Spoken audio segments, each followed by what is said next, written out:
विद्वान कवि जो यहाँ मौजूद हैं सबको प्रणाम करता हूँ। अवधि हरि जी को विशेष प्रणाम करता हूँ। सही बात है। आयोजकों को कभी नहीं भूलना चाहिए, आधुनिक युग है। उम्मीद मेरा तखल्लुस है, लेकिन उम्मीद से कहीं ज्यादा यहाँ से मिला है, क्योंकि इतनी उम्मीद नहीं थी। और कहीं ना कहीं मैं अपने आप को एक अपराध बोध भी हो रहा है, क्योंकि जो आपने पिछली नशिश की बात कही थी उसमें जो मुझसे विद्वान लोग, कुछ तो मित्र थे मेरे के साथ चल जाता है, लेकिन अगर आपसे ज्यादा विद्वान हो, आपसे ज्यादा गुणी लोग हों और वो किसी पद पर ना हो तो एक अपराध बोध होना निश्चित है। आप मेरी सब बात से सहमत होंगे। और कितने लोग यहाँ पर हैं जो मुझसे ज्यादा जानते हैं, मुझसे अच्छा कहते हैं, और बहुत सुनकर आनंद आया। धार तलवार से भी तेज होती है। यहीं से शुरू करता हूँ कि सभी लेखकों को ये समर्पित है, सभी कवियों को समर्पित है कि लेखनी तलवार होनी चाहिए। लेखनी तलवार होनी चाहिए, एक नहीं दो धार होनी चाहिए। और जब चले तो जीत हो मजलूम की, जालिमों की हार होनी चाहिए। वाह वाह वाह। जब चले तो जीत हो मजलूम की, जालिमों की हार होनी चाहिए। बहुत सुंदर, बहुत सुंदर।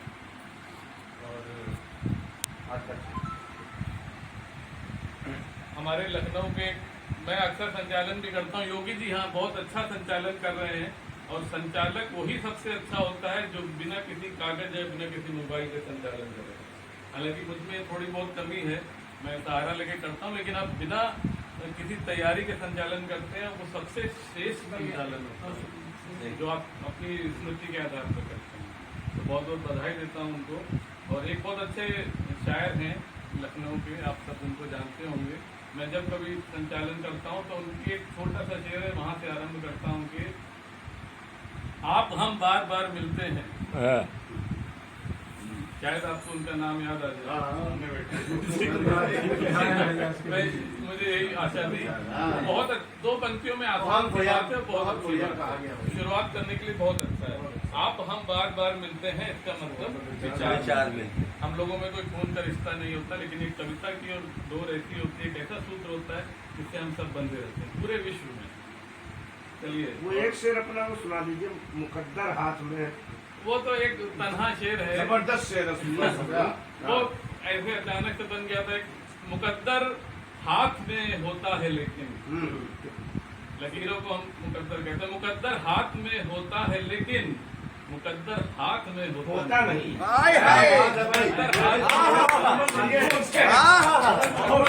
लाजवाब शेर है, लाजवाब शेर। मेरा ये शेर आपने शेयर किया, बहुत मुकद्दर हाथ में होता है, लेकिन मुकद्दर हाथ में होता नहीं। मुकद्दर हाथ में होता है, लेकिन मुकद्दर हाथ में होता नहीं है। मतलब बहुत कभी कभी ये तनहा बाप है 10 लोगों का।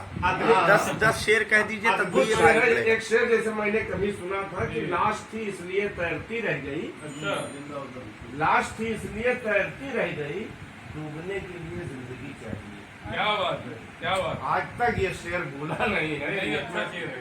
जबरदस्त शेर, और किसका है ये पता भी नहीं है।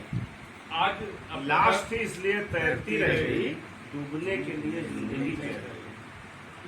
आज अपने साथ बहुत सारी स्मृतियां लेके जाऊंगा। अनुज भाई ने उनके 2 शेर रस्सी वाला बाधक है, रस्सी पे चलती है। रस्सी वाला, नजर वाला भी दूसरी गजल का बहुत अच्छा।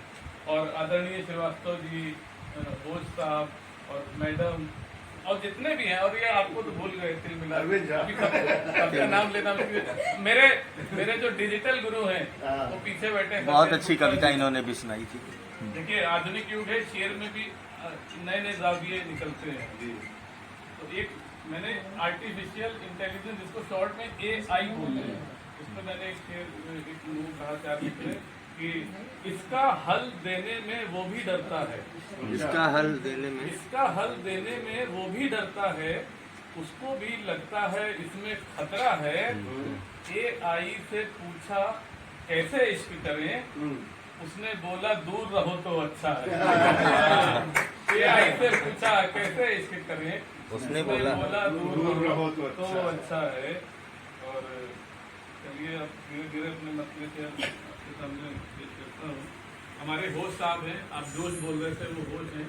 मैं सुनाना नहीं चाहता, लेकिन क्योंकि समय बन गया तो ये 4 मिसरे पेश करता हूँ कि ये मेरा इल्म तेरे जोश पे भारी पड़ेगा। आपको बचपन की कहानी याद आएगी। ये मेरा इल्म तेरे जोश पे भारी पड़ेगा, हमेशा होश ही मदहोश पे भारी पड़ेगा, और बहुत धीरे सही मंजिल की जानिब बढ़ रहा हूँ। मैं वो कछुआ हूँ जो खरगोश पे भारी पड़ेगा। अरे वाह वाह वाह वाह वाह वाह वाह, क्या कहेंगे। अरे भाई आप बड़े शायर हैं, मानना पड़ेगा। वाह, ये मेरा इल्म तेरे जोश पे भारी पड़ेगा, और होता भी है, इल्म हमेशा भारी रहता है। ये मेरा इल्म तेरे जोश पे भारी पड़ेगा, हमेशा होश ही मदहोश पे भारी पड़ेगा, और बहुत धीरे सही मंजिल की जानिब बढ़ रहा हूँ। मैं वो कछुआ हूँ जो खरगोश पे भारी पड़ेगा। अरे बाप रे बाप, ये कोट करने लायक है। मतलब कोई ऐसा है ही नहीं जिसने ये कहानी न सुनी। आदरणीय हरि जी, अभी मैं कुछ बातें भी कहना चाहता हूँ, क्योंकि मैं उर्दू का बैकग्राउंड नहीं है मेरा, हिंदी मीडियम से पढ़ा हूँ, लेकिन शौक के चलते शायरी में अंदाजी करता हूँ। तो कहीं कहीं जहाँ कोई मिस्टेक होती है तो अवधि हरि जी मुझे बता देते हैं, तो मैं मान लेता हूँ उनकी बात कि हाँ यहाँ पर ऐसा है। कभी कभी नहीं भी मानता हूँ, जितनी भी हूँ। जब मुझे लगता है कि मेरा शेर खराब हो रहा है तब मैं कहता हूँ। कभी कभी न मानना मानने के लिए जरूरी है। जरूरी है। तो बिल्कुल एक रहबर है मेरे एक तरह से। बहस तो होनी ही चाहिए भाई, स्वस्थ चला रहे हैं। चर्चा होगी तभी तो शेर निकलेगा। एक यमक अलंकार का एक प्रयोग है अनुज भाई, कि एक शब्द जो होता है उसका अलग अलग अलग अर्थ, एक ही शब्द के दो अर्थ।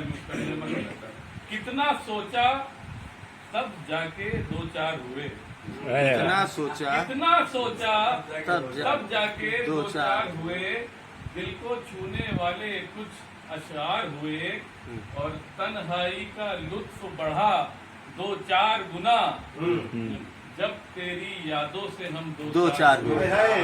क्या बात है। तन्हाई का लुत्फ वाह, वाह, वाह, बढ़ा वाह, 2-4 वाह। गुना, जब तेरी यादों से हम 2-4 हुए। और ये देखें कि ये एक मतलब 2 शेर है, हालांकि पूरी गजल है, लेकिन मैं इतना ही पढ़ना चाहता हूँ यहाँ कि बड़ी मुश्किल से एक आसान सा मतलब बनाया है।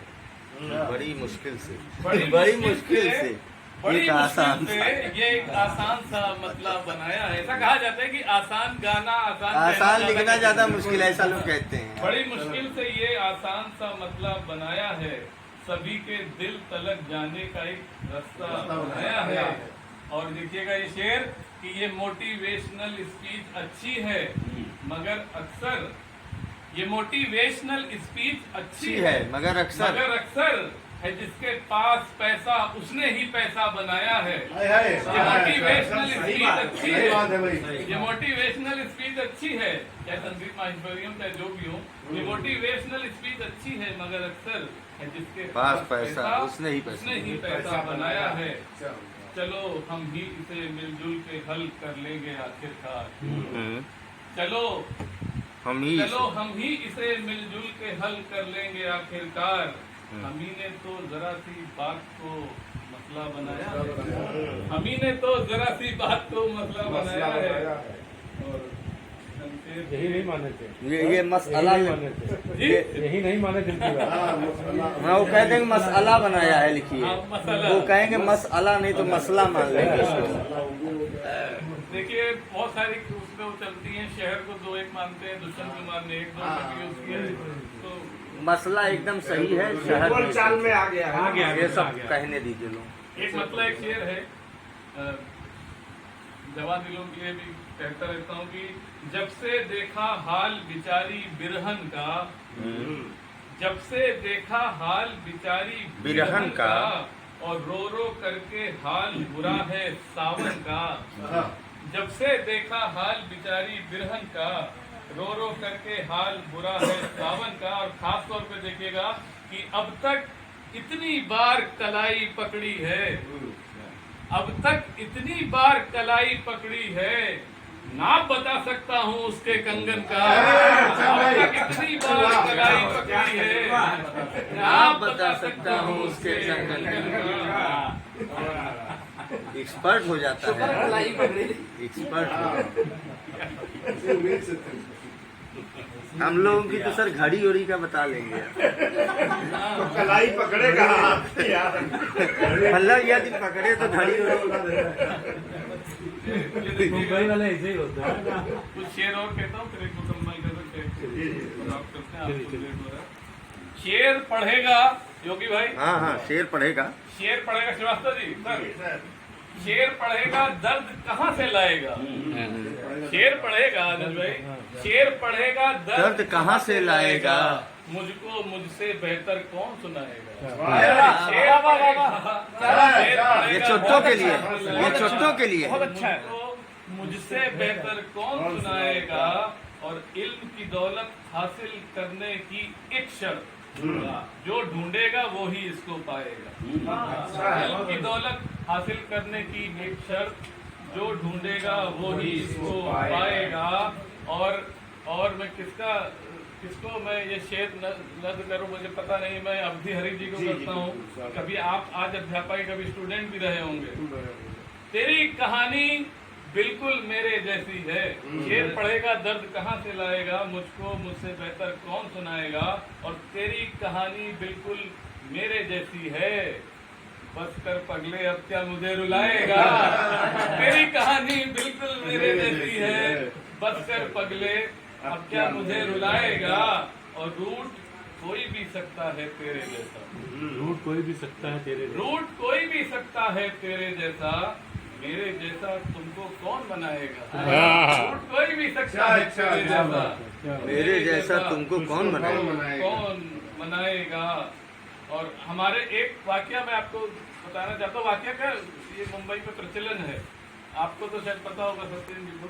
हम लोग गए, आशीष के ऑफिस में भी गए, वहाँ पर मैथ्यू थे, तो हम लोग कुछ महीने बाद वापस आना था, तो उन्होंने उनके घर पे गए, पार्टी वार्टी थी, कहने लगे अच्छा कल तुम लोग गाँव जा रहे हो।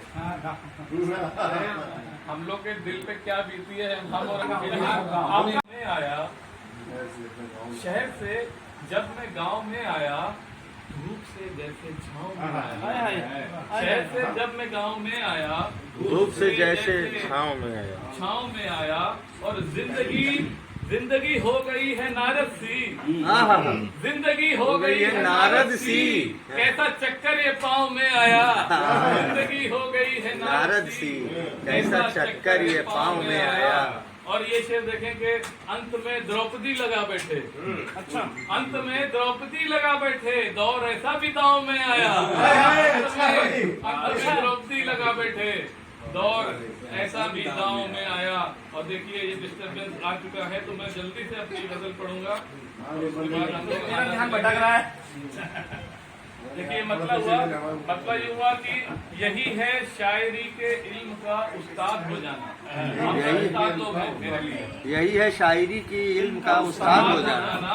गजल के शौक में पूरी तरह बर्बाद हो जाना, यही है शायरी के इल्म का उस्ताद। गजल के शौक में पूरी तरह बर्बाद हो जाना।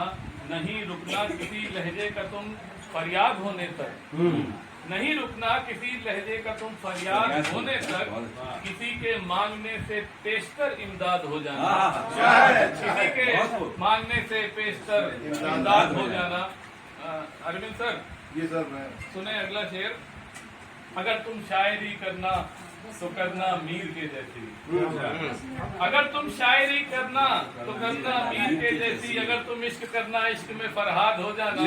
अगर तुम इश्क करना इश्क में फरहाद हो जाना। कमाना जिनसे उनकी मेहनतों पे खर्च भी करना। अच्छा, कमाना जिनसे उनकी मेहनतों पे खर्च भी करना। किसी की दाग पा लेना, किसी की दाग हो जाना। किसी की दाग पा लेना, किसी की दाग हो जाना। और एक सच्चा शेर देता हूँ आपको, आप सब मेरे बुजुर्ग हैं, आशीर्वाद दें कि बहुत कुर्बानियों के बाद चर्चा तक नहीं होता। बहुत कुर्बानियों के बाद चर्चा तक नहीं होता। नहीं आसान एक तामीर की बुनियाद हो जाना। अच्छा बहुत कुर्बानियों के बाद चर्चा तक नहीं होता, नहीं आसान एक तामीर की बुनियाद हो जाना। और मुझे लगता है कि अंत भला तो सब भला। तो मैं अरविंद सर को फॉलो करते हुए सर ना कहिए भाई। अरविंद सर को फॉलो करते हुए जो मैं लिख पाता हूँ, थोड़ा बहुत बहुत कठिन आप बोलते हैं, मैं बस एक ही दो चीजें लिख पाया हूँ कि सोचता हूँ लंच पे तुमको बुलाऊं एक दिन। लेकिन पहले मिसरे से आप भ्रमित ना हो और ना आप ललचाएं, पहले दूसरा मिसरा सुन लें। सोचता हूँ लंच पे तुमको बुलाऊं एक दिन और खीर तुमको तब करेले की खिलाऊं। सोचता हूँ लंच पे तुमको बुलाऊं एक दिन और खीर तुमको तब करेले की खिलाऊं एक दिन।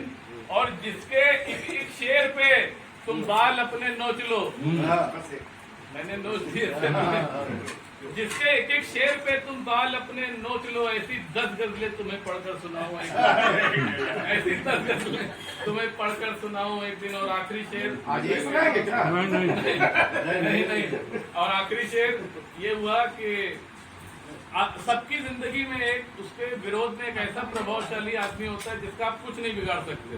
तो वहां से ये शेर निकला कि बाद में वो जितना चाहे पीट ले मुझको मगर सोचता हूँ लंच पे तुमको बुलाऊं एक दिन कि तुमको तब करेले की खिलाऊं एक दिन। बाद में वो जितना चाहे पीट ले मुझको मगर पहले उसको जोर से थप्पड़ लगाऊं एक दिन। पहले उसको जोर से थप्पड़ लगाऊं एक दिन। इसी के साथ मैं अपनी वाणी को एक को रखा है वो डायबिटिक है।